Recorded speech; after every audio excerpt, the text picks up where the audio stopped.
Definition लिखा internal energy का, it is the sum of total all the energy possessed by atoms and molecules of the system. फिर से बात करें ये किसके बराबर है? Energy potential, energy kinetic. अब देखो ये पोटेंशियल एनर्जी इंटरैक्शन की वजह से, ग्रेविटेशनल नहीं, ये काइनेटिक हर मॉलिक्यूल का, vibrational energy, rotational energy, nuclear energy, bond energy, configurational energy, blah blah blah. यहां तक समझ रहे हो? अब कंसेप्ट बनेगा यहाँ पे। पहला तो डेफिनेशन है, दूसरा exact value of internal energy of system can not be calculated. लिखो, exact value of internal energy of system can not be calculated. exact value of internal energy of system cannot be calculated, nor it is also required, जरूरत भी नहीं किसी system का exact energy से, हमें जरूरत भी नहीं है ना। इंपॉर्टेंट क्या है? इनिशियल और फाइनल स्टेज में जो चेंज है ना। इंपॉर्टेंट क्या है? Next point, third point, exact value नहीं निकाल सकते, but change in internal energy of A system during a process can be calculated. But change in internal energy of A system during a process can be calculated. But change in internal energy of A system during a process can be calculated. But change in internal energy of a system during a process can be calculated using first law of thermodynamics, that is energy conservation, that is law of energy conservation. Using first law of thermodynamics, FLOT भी बोल सकते हो और law of conservation of energy भी बोल सकते हो। But change in internal energy of a system can be calculated using first law of thermodynamics और law of conservation of energy। next point, देखो मैं फिर से उम्मीद कर रहा हूँ तुम्हारी अंडरस्टैंडिंग हो रही है, नहीं हो रही है, धीरे धीरे आएगी, लेट से आएगी, नहीं आएगी, उससे भी मतलब नहीं है। मुझे इसी अंदाज में पॉइंट याद रख के सुनाना है। पहला डेफिनेशन, दूसरा एग्जैक्ट वैल्यू नहीं निकाल सकते, तीसरा हम चेंज निकाल सकते हैं using law of conservation of energy. Fourth point लिखो, it is extensive property and state function. It is extensive property and state function. It is extensive property and state function, है ना। इसी में फिफ्थ पॉइंट लिख सकते हो, in cyclic process change in internal energy zero. In cyclic process change in internal energy is zero. Now देखो यहीं पे फर्स्ट लॉ ऑफ थर्मोडायनेमिक्स वाले बताते हैं, फिर इसी पे और पॉइंट्स आने वाले हैं, ध्यान देना। एक कोई गैसियस सिस्टम है, पिस्टन वगैरह लगा हुआ है। अच्छा, जरूर नहीं गैसियस, सॉलिड, लिक्विड भी हो सकता है, रिएक्टिव नॉन रिएक्टिव भी हो सकता है। कोई एक सिस्टम है, मैंने ऐसे ही थोड़ा अंडरस्टैंडिंग सिंपल हो इसलिए गैसियस सिस्टम लेके बात कर रहा हूं। यहाँ पे पैरामीटर क्या है? P1, V1, T1, number of mole मान लेते हैं N1, ठीक है। चलो जनरलाइज में बात कर लेते हैं, सॉलिड या लिक्विड या गैस है, ठीक है। डिफरेंट तरह के सॉलिड, लिक्विड, गैस भी हो सकता है, नंबर ऑफ मोल N1 है। प्रोसेस या रिएक्शन भी चल सकता है, और रिएक्शन भी बोल रहा हूँ, हो सकता है अंदर कुछ रिएक्शन हो गए, जैसे N2H2 था, अमोनिया बन गया, H2Cl2 था, HCl बन गया। अगर नॉन रिएक्टिव होगा तो, नॉन रिएक्टिव क्लोज सिस्टम होगा तो पता चला मोल्स चेंज नहीं हुए, बाकी पैरामीटर चेंज हुए। P1, V1, T1, इसको हम बोल सकते हैं अभी इनिशियल एनर्जी कितना है? E1। इनिशियल एनर्जी कितना है? E1। ये टोटल इंटरनल एनर्जी है, ठीक है। Potential energy 1, kinetic energy 1 and blah blah blah, rotational, vibrational, configurational, nuclear, सब का ऐड करके कितना इनिशियल इंटरनल एनर्जी प्रोसेस हुआ। अब यहाँ पे सिस्टम तो है ही, सॉलिड लिक्विड गैस होगा, मान लेते हैं मोल्स भी चेंज हो गया, N2 हो गया, मास चेंज नहीं हुआ, ध्यान रखना क्लोज सिस्टम में, यहाँ 10 ग्राम था तो भी 10 ग्राम ही, बट मोल्स चेंज हो सकता है, केमिकल रिएक्शंस में मोल्स चेंज होते हैं, आप जानते हो। पैरामीटर क्या कर दिया, P2 V2 T2, internally E2 कर दिया, है ना। इसको क्या बोल सकते हैं, Pe1, या जैसे मैंने पहले लिखा था वैसे लिख सकते हैं। कैसे लिखा था हमने, E पोटेंशियल, मुझे लगता है वो ज्यादा सही है लिखना, P1 KE1 VE1 so on. यहाँ क्या लिखते हैं, P2 KE2 सो ऑन। बोलो, इस प्रोसेस में चेंज इन इंटरनल निकाला जा सकता है, law of conservation of energy से, E2 minus E1, final energy minus initial energy. Clear है। अब यहाँ पे ऐसा बोला गया है कि E2 ग्रेटर देन E1 होगा तो सिस्टम की इंटरनल बढ़ जाएगी, ये पॉजिटिव आएगा ना, पॉजिटिव आएगा। और अगर मान लो E2 लेस देन E1 है तो डेली नेगेटिव आएगा। बोलो, यहाँ पे फर्स्ट केस में क्या बोलेंगे, internal energy of system increases, internal energy क्या हो गई, बढ़ गई। और यहाँ क्या बोलेंगे, सिस्टम की इंटरनल एनर्जी क्या हो गई, इंटरनल एनर्जी। मैं फिर बोल रहा हूँ, अभी अंडरस्टैंडिंग थोड़ा साइड में रख, पॉइंट वाइज रट्टा मारने की कोशिश करते हैं, आएगा अंडरस्टैंडिंग भी आएगा। पहला पॉइंट क्या था, डेफिनेशन। दूसरा पॉइंट एग्जैक्ट वैल्यू नहीं निकाल सकते। तीसरा पॉइंट चेंज निकाल सकते हैं using law of conservation of energy. Extensive है, स्टेट फंक्शन है, साइक्लिक में जीरो होता है। ये सारे पॉइंट्स अभी तक आए। अब हम फर्स्ट लॉ को की तरफ जा रहे हैं, ठीक है। मैं फिर बोल रहा हूँ, कभी भी मार्क्स कम आ रहे हैं थर्मो में, ये सब हो रहा है, मैं तुरंत बोलूंगा मुझे इंटरनल का पॉइंट्स बताओ पहले, मैं इधर उधर की बातें नहीं सुनूंगा।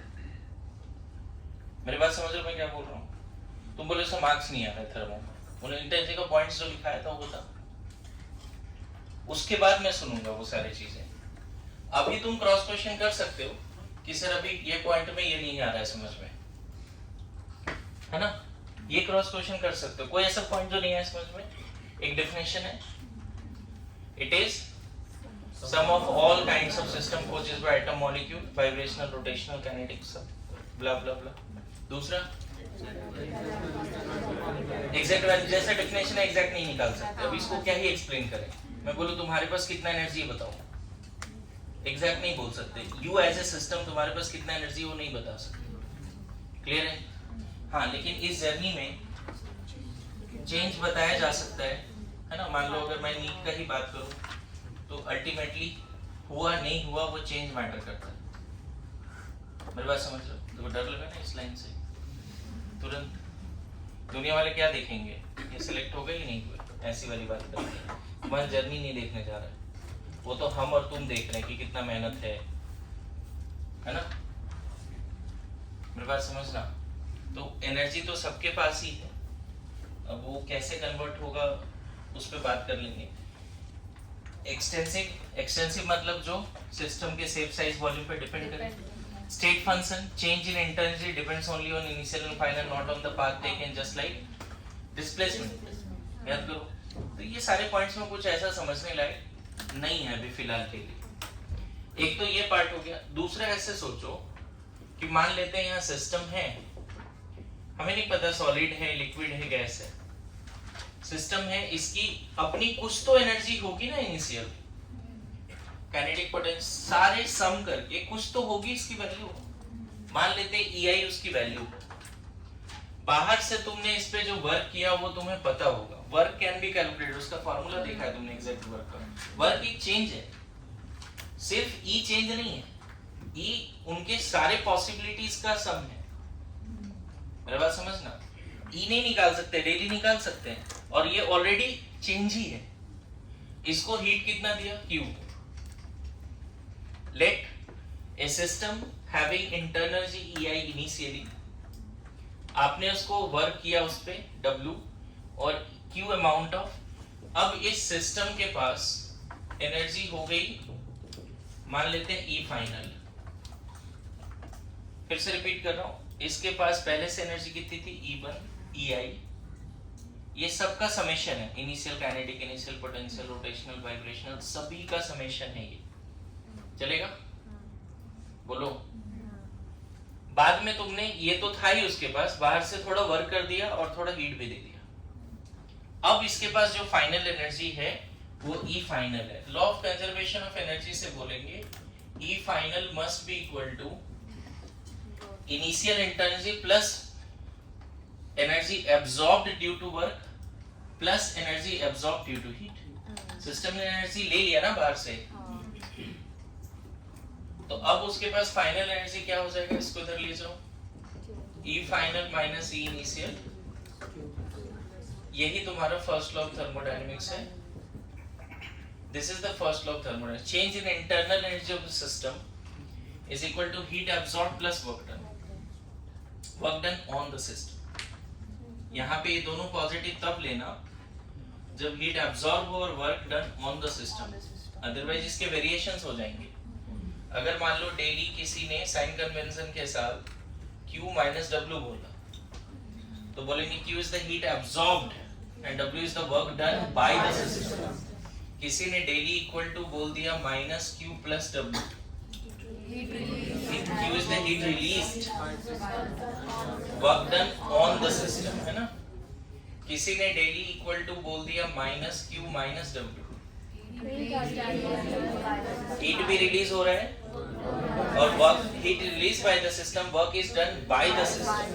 तो ये चार वेरिएशन है, 1 2 3 4।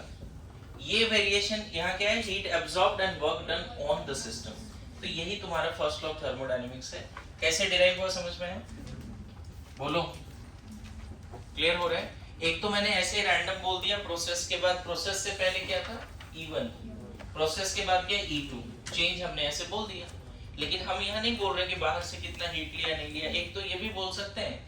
और अगर इस फॉर्म में है कि पहले EI है और वर्क, हीट एब्जॉर्ब्ड हुआ, वर्क डन हुआ, तो E फाइनल को ये भी बोल सकते हैं।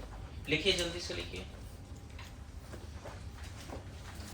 देखिए, फर्स्ट लॉ ऑफ थर्मोडायनेमिक्स में बहुत सारे क्वेश्चंस करने पड़ेंगे। हमें ये पता है वर्क डन का एक्सप्रेशन क्या होता है, minus P dB, P external dB। मान लो कभी बोलता है चेंज इन इंटेंसिटी बताइए, तो पहले वर्क डन निकालना पड़ेगा, और हीट हो सकता है क्वेश्चन में गिवन हो। क्लियर है? ऐसे डायरेक्ट ऐसा क्वेश्चन नहीं आता कि हीट भी गिवन है, वर्क डन भी गिवन है, बोलता है चेंज इन इंटेंसिटी निकल गया। हो सकता है आपको पहले वर्क अलग से निकालना पड़े यूजिंग माइनस P dB। याद है? नाउ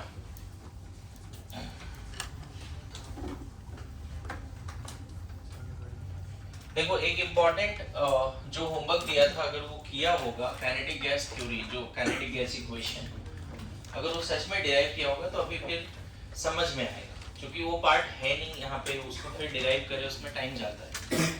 मैं फिर रिक्वेस्ट कर रहा हूँ, आज तक नहीं किया है काइनेटिक गैस इक्वेशन, एक बार उसका डेरिवेशन देखिए, मतलब सिर्फ फॉर्मूला मत देखिए, डेरिवेशन भी देखिए। देखो, ये फर्स्ट लॉ पे और बाद में बात करेंगे, अभी फिलहाल उसको लिख के रख लिया, ठीक है? नाउ बात होता है change in internal energy for non reactive, है ना, गैसियस सिस्टम। ध्यान रखना, रिएक्शन नहीं हो रहा है अंदर, रिएक्शन नहीं हो रहा है। गैसियस सिस्टम बोल रहा हूं बच्चे, पिस्टन है, अलग अलग मॉलिक्यूल है, सबकी अपनी स्पीड होगी, सबकी अपनी वेलोसिटी होगी, पोटेंशियल एनर्जी होगी। आइडियल गैसियस सिस्टम ले लेते हैं, चलो आइडियल गैसियस सिस्टम मतलब इस तरह से तीन पार्ट बन सकता है। Change in intensity for non reactive ideal gaseous system, change in internal energy for non ideal gaseous system, non ideal non reactive gaseous system, और एक पार्ट होगा change in energy for chemical reactions, वहां पर proper कुछ reactions हो गए। Good to go. एक है change in energy for non ideal gaseous reactions, मतलब एक है ideal non reactive gaseous system, दूसरा है non reactive non ideal gaseous system, and तीसरा जहां पे रिएक्शन नहीं हो जाए, जैसे पहले कंटेनर में N2H2 था, बाद में अमोनिया है, पहले कंटेनर में H2O2 था, बाद में वाटर है। तो मैं बताऊं जो गैसेस केमिकल रिएक्शंस के लिए चेंज इन इंटेंसिटी निकालते हैं वो थर्मोडायनामिक्स में बॉम्ब कैलोरीमेट्री यूज करके निकालते हैं, उस पर भी बात करेंगे। फिलहाल इसको सीखते हैं। यहाँ पे मान लो N2 है तो प्रोसेस के बाद भी क्या है, प्रोसेस के बाद भी क्या है कंटेनर में, कंप्रेशन एक्सपेंशन कुछ ना कुछ हुआ है, बोलो। पहले हीलियम है तो बाद में भी हीलियम ही है, कंप्रेशन एक्सपेंशन हुआ है, समझ गए। नियॉन है तो बाद में भी नियॉन है, ऐसा वाला बात है। नाउ बताओ P1 V1 T1 बोल देते हैं, E1 बोल देते हैं, चलेगा? क्या बोल देते हैं? P2 V2 T2। Number of mole change हुआ क्या बच्चे? Non reactive ideal gaseous system है, नंबर ऑफ मोल नहीं बदला, मतलब सिस्टम की कंपोजिशन नहीं बदली। पहले N2 थे बाद में N2 भी है, गुड टू गो। अच्छा बताओ इनिशियली E1 क्या बोलोगे? पोटेंशियल एनर्जी 1, मतलब टोटल हर मॉलिक्यूल का आपस में जो अट्रैक्शन रिपल्सन है उसकी वजह से पोटेंशियल एनर्जी 1, फिर हर मॉलिक्यूल का अपना जो स्पीड है उसकी वजह से सब मिला के क्या लिख दिया, काइनेटिक एनर्जी 1, फिर vibrational energy 1, rotational energy 1, nuclear energy 1, bond energy 1, बोलते हैं ऐसे चलेगा? यस और नो? यस, बढ़िया। E2 क्या बोलते हैं? P2 K2 V2 RE2 NE2 and so on. मतलब इस प्रोसेस में चेंज इन इंटेंसिटी क्या लिखते हैं? E2 minus E1, good to गो। बोल रहा हूं अभी एक फार्मूला जो काइनेटिक गैस इक्वेशन से आ जाएगा, थोड़ा ध्यान दीजिए प्लीज, ठीक है? अगर नॉन रिएक्टिव सिस्टम है तो चेंज इन इंटेंसिटी का क्या मतलब होता है वो समझाने जा रहा हूं मैं। इसको देखो, इसको और इसको माइनस करोगे बच्चे तो क्या हम ऐसे बोलते हैं P2 माइनस P1, अलग अलग लिख देता हूं, K2 minus K1 plus V2 minus V1 plus Ne2 minus Ne1 and so on. अब यहाँ पे मजेदार एजम्पशन है, ध्यान दीजिए सब लोग। अगर आइडियल है तो पहले से ही आपस में अट्रैक्शन रिपल्सन है नहीं, ideal gas have no attraction no repulsion. Kinetic gas theory इसीलिए कभी बोला तो पढ़ के आना, kinetic gas equation ideal gas किसको बोलते हैं? जिसके आपस में कोई अट्रैक्शन रिपल्सन नहीं होती। मेरी बात समझ लो। तो हम पता है चेंज इन इंटेंसिटी को क्या लिख देंगे अप्रोक्सीमेटली, ये तो 0 बोल दो। क्यों? क्योंकि बिफोर जो पोटेंशियल एनर्जी है आफ्टर भी वही है, कंप्रेशन एक्सपेंशन करने के बाद भी पोटेंशियल एनर्जी में चेंज नहीं है, पहले जो था वो अभी भी वही है। देखो अदर पैरामीटर जरूर बदले, P V T सब बदल गया, लेकिन आइडियल गैस के केस में कंपोजिशन नहीं बदला ना। पहले N2 है बाद में N2 है, पहले आइडियल है बाद में आइडियल है, पहले पोटेंशियल 0 था बाद में भी 0 ही है। अरे यस नो? अच्छा ये बोलना सही होगा कि पहले जिस स्पीड से चल रहा था अभी भी उसी स्पीड से चलेगा?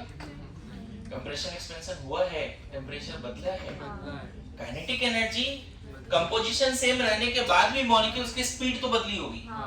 तो हम इसको 0 नहीं बोलेंगे, इसको डेल के ई बोल सकते हैं, चलेगा? इसको 0 बोल दिया लेकिन इसको 0 नहीं बोलेंगे, गुड टू गो। प्लस अच्छा बताओ, बोला जाता है कि वाइब्रेशनल एनर्जी बहुत हाई टेम्परेचर पे केम इनटू द पिक्चर। अब यहाँ पे मान low pressure temperature appreciable change नहीं है, 25 डिग्री से 1000 डिग्री नहीं गया। और पता है अगर 25 डिग्री से 1000 जाएगा ना, पता चला NN बॉन्ड भी टूट गया, तो वह रिएक्शन हो गया एक तरह से। मैं ये बोल रहा हूँ सिस्टम अपना कंपोजिशन बिल्कुल नहीं बदला है, तो हम मानते हैं कि ये भी क्या हो गया? 0।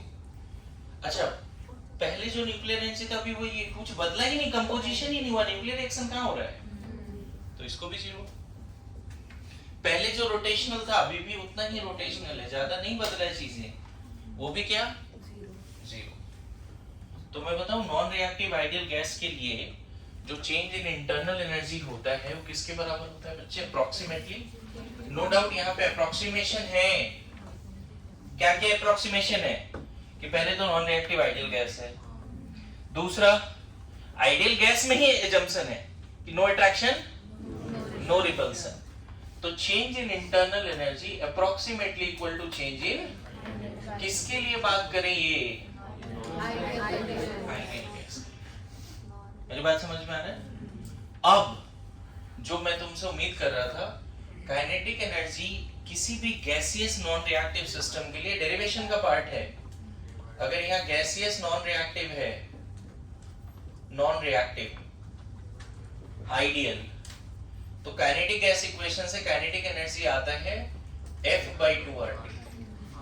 ये डेरिवेशन आपको करना पड़ेगा। पता है absolute kinetic energy can be calculated. Kinetic gas equation में हर मॉलिक्यूल का समेशन, हर मॉलिक्यूल की स्पीड की वजह से जो काइनेटिक एनर्जी उसका समेशन डिराइव करके किसके बराबर आता है, F यहाँ डिग्री ऑफ फ्रीडम। मैं क्या बोल रहा हूं समझ गए? बोलो। Kinetic energy ideal gas non reactive के लिए कितना आता है, F/2। तो बताओ डेली कितना बोल दोगे, K2 माइनस K1 बोल रहे हो ना अप्रोक्सीमेटली। K2 की जगह पे F/2 RT2, F/2 RT1, so kinetic energy हो जाएगा F/2 R delta. This is approximation. Kinetic energy का वैल्यू कितना आ गया, F/2 R डेल्टा। मेरी बातें आ रही है समझ में? यहाँ से नेक्स्ट क्लास में आगे बढ़ेंगे। फिर से मैं उम्मीद करता हूँ कि एक बार जरूर डेरिवेशन देख के आइए, है ना? वहाँ पे दो, एक काइनेटिक गैस इक्वेशन भी डिराइव किया था, PV 1/3 mv RMS, इसकी डेरिवेशन भी देख के आइए। ओके